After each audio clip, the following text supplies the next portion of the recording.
Magandang umaga mga ka-happy hour. Narito ang mga balita para sa MBC TV Network News Update, 9 AM edition. Pagtutulungan ng pamahalaan, mga kumpanya at manggagawa, mahalaga kontra Mpox. Yan ang MBC TV Network News, ni Edniel Parosa.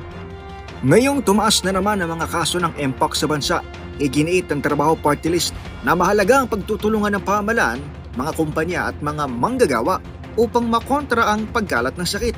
Ayon kay Attorney Filemona Ray L. Javier, tagapagsalita ng grupo, natuto na ang mga Pilipino sa mga dinanas nito noong pandemya ng COVID-19 kaya't hindi dapat maulit ang mga pagkakamali ng kahapon.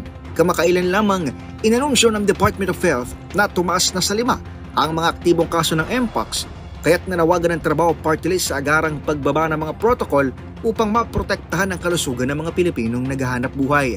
Ayon kay Attorney Javier, mahalaga ang pakikipag-ugnayan ng DOH at Department of Labor and Employment para ilatag ang mga dapat gawin at iwasan. Giit niya, dapat ding mag-activate ng mga internal protocol ang mga employer bilang mabilis na pagresponde sakaling magkaroon ng kaso ng Mpox sa kanilang opisina. Nanawagan si Attorney Javier sa mga manggagawa na agad kumonsulta sa medical professionals kung makaramdaman ng simptomas ng Mpox at manatiling nakatutok sa mga anunsyo ng DOH. Para sa MBC TV and Network News, ito si Edniel Parosa. Una sa Pilipinas, una sa Pilipino.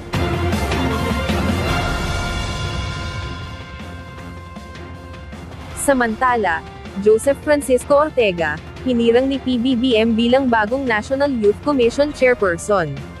Upang matiyak na mayroong kinatawan ang kabataang Pilipino sa pamahalaan, hinirang ni Pangulong Ferdinand Bongbong Marcos Jr. si Joseph Francisco Ortega bilang bagong tagapangulo ng National Youth Commission nitong Huwebes, August 29.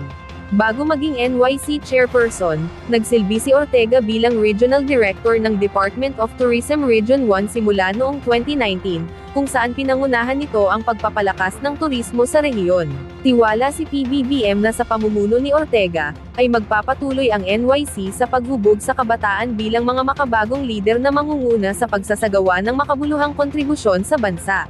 Papalitan ni Ortega si Ronald Cardema. At yan ang mga balita para sa MBC TV Network News Update, 9 AM edition. Abangan ang mga susunod na balitaan mamaya, para sa 10 AM edition.